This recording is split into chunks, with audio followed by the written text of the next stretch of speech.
વિસાવદર વિધાનસભાની ચૂંટણી બાદ હવે નિવેદનબાજી થઈ રહી છે। સાવજ ડેરીના ચેરમેન દિનેશ ખટારિયાનું નિવેદન, જવાહર ચાવડાનું નામ લીધા વિના આક્ષેપ કર્યા। કોંગ્રેસ હવે સાવરણો અને હજુ મજા આવે તો શંકરસિંહની પાર્ટીમાં જતા રહો। હું 1995થી કાર્યકર્તા તરીકે ભાજપમાં જોડાયો હતો। હું ક્યાંય નથી ગયો। લોકોને ગુમરાહ કરવાનું બંધ કરે। મારી સામે આવી આક્ષેપોની પૂર્તતા કરે। તમે તો સ્થિર થાવ, હું કરવાના છો? લોકોને ગુમરાહ કરે। એક દિવસ કોંગ્રેસની વાહવાહી થાય, એક દિવસ ભાજપની થાય, એક દિવસ ખાવણાની થાય, અને હવે નવો શંકરસિંહ બાપુનો પક્ષ આવશે, એમાં જવું હોય તો ભલે જાય। મિત્રો, આક્ષેપ કરનારા લોકોને મારી છૂટ છે કે જે કાંઈ ચેલેન્જ કરવી હોય મારી સામે આવીને કરે। હું 1995માં એક નાના કદના કાર્યકર્તાથી શરૂઆત કરીને હજી સુધીમાં ડગ ખાધી નથી। હજી સુધીમાં ડગ નથી ખાધી। હજી સુધી જેને જે આક્ષેપ કરવા હોય આક્ષેપ કરી બતાવે, પણ એની પૂર્તતા કરે, નહીં તો લોકોને ગેરમાર્ગે દોરે। તો વિસાવદર વિધાનસભાની ચૂંટણી બાદ નિવેદનબાજીઓ થઈ રહી છે। આક્ષેપો પ્રતિ આક્ષેપો થઈ રહ્યા છે। સંવાદદાતા અતુલ જોડાયેલા છે। અતુલ, નિવેદનબાજીઓ શું થઈ રહી છે? સાવજ ડેરીના ચેરમેનનું નિવેદન પણ સામે આવ્યું છે।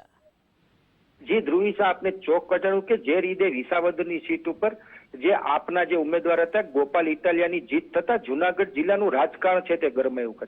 ખાસ કરીને જોવા જાય તો જે ભાજપના પૂર્વ મંત્રી છે ને હાલના ભાજપના આગેવાન જવાહર ચાવડાની જે વિધાનસભા મતક્ષેત્ર છે તે માણાવદર છે, પણ 3 દિવસ પહેલા તે જગ્યાએથી વિસાવદર વિધાનસભામાંથી ગોપાલ ઇટાલિયા જીત્યા હતા। તેના અનેક ગામોનો પ્રવાસ જવાહર ચાવડાએ કર્યો હતો ને ત્યાં તેનું અદકેરું સ્વાગત કરવામાં આવ્યું હતું। ને જવાહર ચાવડાએ પોતાના વ્યક્તવ્યમાં એમ પણ જણાવ્યું હતું કે આ વિસ્તારના સંગઠન જે લોકોએ તાકાત બતાવી છે તેને હું વંદન કરું છું, અને તમે જ્યાં લોકો કહેશો ત્યાં હું તમારી સાથે તમારી પડખે ઉભો રહીશ। આ નિવેદન બાદ છે તે ફરી રાજકારણ ગરમાયું હતું, અને જે અમારે સાવજ દૂધ ડેરી છે જે વંથલી ખાતે સ્થિત છે તેના ચેરમેન છે દિનેશ ખટારિયા, તે પણ ભાજપના બાહુબલી નેતા ગણાય છે, અને તેમના પત્ની પણ 2 ટર્મ સુધી જિલ્લા પંચાયતના ચેરમેન રહી ચૂક્યા છે। ત્યારે જવાહર ચાવડાના પ્રવાસને લઈને તેણે ચેલેન્જ સ્વીકારી હતી કે જવાહર ચાવડાનું નામ લીધા વગર તેણે જાહેર મંચ ઉપરથી એવું કીધું કે તમે પહેલા સ્થિર થાવ, તમે થોડી વાર માટે ભાજપમાં આવો છો, થોડી વાર માટે કોંગ્રેસના વખાણ કરો છો, હાલ સાવરણાના વખાણ કરો છો, તો તમે હવે એક શંકરસિંહ બાપુની પાર્ટી છે તેમાં જતા રહ્યો, પણ તમે સ્થિર થાવ। હું 1995થી ભાજપના એક નાના કાર્યકર હતો, અત્યારે હું આ કદ સુધી પહોંચ્યો છું, હું ક્યારેય ડગ્યો નથી, ત્યારે તમે સ્થિર થાવ, એવું કહી તેણે જવાહર ચાવડાના નામ લીધા વગર છે તે શાબ્દિક પ્રયાસો કર્યા હતા। જે સાવજ દૂધ ડેરીનું જે દૂધ સંઘ અને જિલ્લા સહકારી બેંકની જે વાર્ષિક સાધારણ સભા હતી તેમાં દિનેશ ખટારિયાએ આવું નિવેદન આપતા ફરી જિલ્લાનું રાજકારણ ગરમાયું છે। ત્યારે હાલ જે ગોપાલ ઇટાલિયાની જીત બાદ છે તે ભાજપનો જ આંતરિક વિવાદ ક્યાંક ને ક્યાંક સામે આવી રહ્યો છે। જે ધ્રુવી શાહ। જી અતુલ, જોડાવા બદલ આભાર આપનો। અને આપણી સાથે ન્યૂઝ વોરૂમથી ધર્મેશ વૈદ્ય જોડાયેલા છે। ધર્મેશ, જૂનાગઢના રાજકારણમાં ગરમાવો આવ્યો છે દિનેશ ખટારિયાના નિવેદનથી। ધ્રુવિસા, જૂનાગઢનું જે રાજકારણ છે એમાં ખુલ્લમ ખુલ્લા જે કહી શકાય શીત યુદ્ધ નથી, ખુલ્લમ ખુલ્લા યુદ્ધ કિરીટ પટેલ, દિનેશ ખટારિયા એક બાજુ અને સામે પક્ષે જવાહર ચાવડા। જ્યારે ચૂંટણીમાં પરાજય થયો ત્યારથી જવાહર ચાવડા આ બંનેના નામ આપતા હતા કે મને હરાવવામાં બંને જ ભાજપના અગ્રણીઓ છે। ત્યારથી જે શીત યુદ્ધ હતું, ખુલ્લમ ખુલ્લા યુદ્ધ હતું, એના કારણે સીધી જ અસર વિધાનસભા વિસાવદરની પેટા ચૂંટણીમાં જોવા મળી અને ગોપાલ ઇટાલિયાની બહુમતી સાથે જીત થઈ।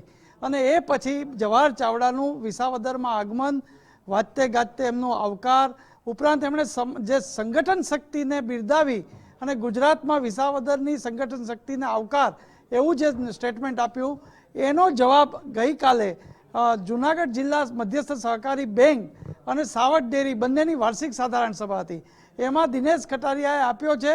નામ નથી લીધું જવાહર ચાવડાનું, પરંતુ જવાહર ચાવડાને કહેતા હોય એ રીતે આડકતરો ઇશારો એમના તરફ જ છે કે તમે થોડી વાર માટે ભાજપના, થોડી વાર માટે કોંગ્રેસના, કોઈક વાર સાવરણા એટલે આમ આદમી પાર્ટીના વખાણ કરો છો, તો એક ચોથી પાર્ટી પણ શંકરસિંહ વાઘેલાની આવી છે, એમાં પણ જાઓ તો સારું। પણ ટૂંકમાં પોતે એક પડકાર અને ચેલેન્જ કરતા હોય જવાહર ચાવડાના નામ લીધા વગરનું એવું જોવા મળે છે।